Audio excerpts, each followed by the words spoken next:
First చాలా మంది career shift అవ్వాలి అనుకున్న వాళ్ళు కూడా కోడింగ్ గురించి తెలుసుకొని వస్తున్నారు. సో ద బెస్ట్ ఇన్స్టిట్యూట్ ఏంటి అంటే ట్రాన్స్కోడ్ ఇన్స్టిట్యూట్ అని చెప్తాను నేనైతే.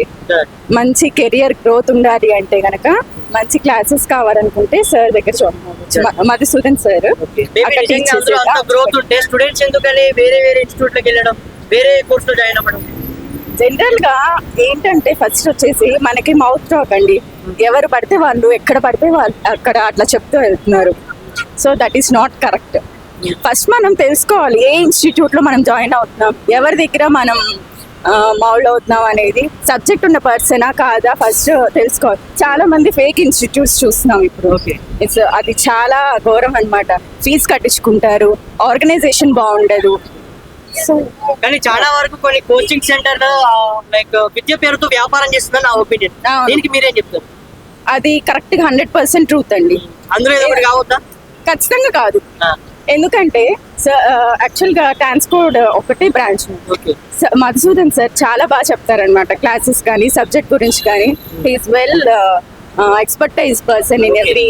కంపేర్ టు అదర్ ఇన్స్టిట్యూట్స్ తో పోల్చుకుంటే వాట్స్ డిఫరెంట్? వీళ్ళ దగ్గర డిఫరెంట్ ఏంటి అంటే క్లాసెస్ యాక్చువల్ గా జెన్యూన్ గా ఉంటాయి. సో కంపేర్ చేసుకుంటే బయట వాళ్ళతో జెన్యూన్ ఉండదు. అండ్ ఏ ఇన్స్టిట్యూట్ లో అయినా ఎగ్జామ్ అప్పుడు పేపర్స్ బయటికి తీస్తారు. సో ఇక్కడ అట్లా ఉండదు. ఫస్ట్ డిసిప్లిన్ అండ్ సిన్సియారిటీ అనేది చాలా సార్ వాటికి బాగా ప్రిఫరెన్స్ ఇస్తారనమాట. అందుకని అది నచ్చి చాలా మంది జాయిన్ అయ్యే వాళ్ళు ఉన్నారు. సో ఇప్పటికీ చాలా మంది డిగ్రీలో బీటెక్ అయిపోయినా కూడా అన్ఎంప్లాయ్మెంట్ ఇప్పటికీ ఉంది. సో ఎందుకు అలా ఉంది? స్కిల్స్ లేకపోవడమా, లేదంటే job opportunities job opportunities number of ఉన్నాయి నిజం చెప్పాలంటే. కానీ వాళ్ళు నేర్చుకునే లెవెల్స్ మీద ఆధారపడి ఉంటుంది. ఓకే, ఎడ్యుకేషన్ కానీ, మనం తెలుసుకునే నాలెడ్జ్ కానీ, మనం గెయిన్ చేసుకునే స్కిల్స్ కానీ తెలుసుకోవాలి. So finally what's your suggestion to the young generation? Young generation కి నేను ఇచ్చే సజెషన్ ఏంటంటే లైఫ్ సైన్స్ అని కాదు, ఏ బ్యాక్గ్రౌండ్ వాళ్ళైనా సరే కోడింగ్ లో జాయిన్ అవ్వచ్చు. ఒకవేళ కోడింగ్ లో జాయిన్ అవ్వాలి అనుకుంటే ఖచ్చితంగా I prefer for transcode. That's it. First చాలా మంది కెరియర్ షిఫ్ట్ అవ్వాలి అనుకున్న వాళ్ళు కూడా కోడింగ్ గురించి తెలుసుకొని వస్తున్నారు. సో ద బెస్ట్ ఇన్స్టిట్యూట్ ఏంటి అంటే ట్రాన్స్కోడ్ ఇన్స్టిట్యూట్ అని చెప్తాను నేనైతే. మంచి కెరియర్ గ్రోత్ ఉండాలి అంటే గనక మంచి క్లాసెస్ కావాలనుకుంటే సార్ దగ్గర మధుసూదన్ సార్ గ్రోత్ ఉంటే స్టూడెంట్స్ ఎందుకని వేరే ఇన్స్టిట్యూట్ లోకి వెళ్ళడం, వేరే కోర్స్ లో జాయిన్ అవ్వడం?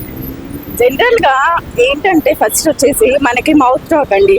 ఎవరు పడితే వాళ్ళు ఎక్కడ పడితే వాళ్ళు అక్కడ అట్లా చెప్తూ వెళ్తున్నారు. So that is not correct. First మనం తెలుసుకోవాలి ఏ ఇన్స్టిట్యూట్ లో మనం జాయిన్ అవుతున్నాం, ఎవరి దగ్గర మనం మౌల్డ్ అవుతున్నాం అనేది, సబ్జెక్ట్ ఉన్న పర్సనా కాదా ఫస్ట్ తెలుసుకోవాలి. చాలా మంది ఫేక్ ఇన్స్టిట్యూట్స్ చూస్తున్నాం ఇప్పుడు. అది చాలా ఘోరం అన్నమాట. ఫీజు కట్టించుకుంటారు, ఆర్గనైజేషన్ బాగుండదు. సో కానీ చాలా వరకు కొన్ని కోచింగ్ సెంటర్ లైక్ విద్య పేరుతో వ్యాపారం చేస్తుందని నా ఒపీనియన్. దీనికి మీరేం చెప్తారు? అది కరెక్ట్ గా 100% ట్రూత్ అండి. అందులో ఏదో ఒకటి కావద్దా? ఖచ్చితంగా కాదు. ఎందుకంటే యాక్చువల్ గా ట్రాన్స్కోడ్ ఒకటే బ్రాంచ్. మధుసూదన్ సార్ చాలా బాగా చెప్తారనమాట క్లాసెస్ కానీ సబ్జెక్ట్ గురించి కానీ. He's well expertise person in every. Compare to other institutes తో పోల్చుకుంటే వాట్స్ డిఫరెంట్? వీళ్ళ దగ్గర డిఫరెంట్ ఏంటి అంటే క్లాసెస్ యాక్చువల్ గా జెన్యూన్ గా ఉంటాయి. సో కంపేర్ చేసుకుంటే బయట వాళ్ళతో జెన్యూన్ ఉండదు. అండ్ ఏ ఇన్స్టిట్యూట్ లో అయినా ఎగ్జామ్ అప్పుడు పేపర్స్ బయటికి తీస్తారు. సో ఇక్కడ అట్లా ఉండదు. ఫస్ట్ డిసిప్లిన్ అండ్ సిన్సియారిటీ అనేది చాలా సార్ వాటికి బాగా ప్రిఫరెన్స్ ఇస్తారనమాట. అందుకని అది నచ్చి చాలా మంది జాయిన్ అయ్యే వాళ్ళు ఉన్నారు. సో ఇప్పటికీ చాలా మంది డిగ్రీలో బీటెక్ అయిపోయినా కూడా అన్ఎంప్లాయ్మెంట్ ఇప్పటికీ ఉంది. సో ఎందుకు అలా ఉంది? స్కిల్స్ లేకపోవడమా, లేదంటే job opportunities job opportunities number of ఉన్నాయి నిజం చెప్పాలంటే. కానీ వాళ్ళు నేర్చుకునే లెవెల్స్ మీద ఆధారపడి ఉంటుంది. ఓకే, ఎడ్యుకేషన్ కానీ, మనం తెలుసుకునే నాలెడ్జ్ కానీ, మనం గెయిన్ చేసుకునే స్కిల్స్ కానీ తెలుసుకోవాలి. So finally what's your suggestion to the young generation? Young generation కి నేను ఇచ్చే సజెషన్ ఏంటంటే లైఫ్ సైన్స్ అని కాదు, ఏ బ్యాక్గ్రౌండ్ వాళ్ళైనా సరే కోడింగ్ లో జాయిన్ అవ్వచ్చు. ఒకవేళ కోడింగ్ లో జాయిన్ అవ్వాలి అనుకుంటే ఖచ్చితంగా I prefer for transcode. That's it.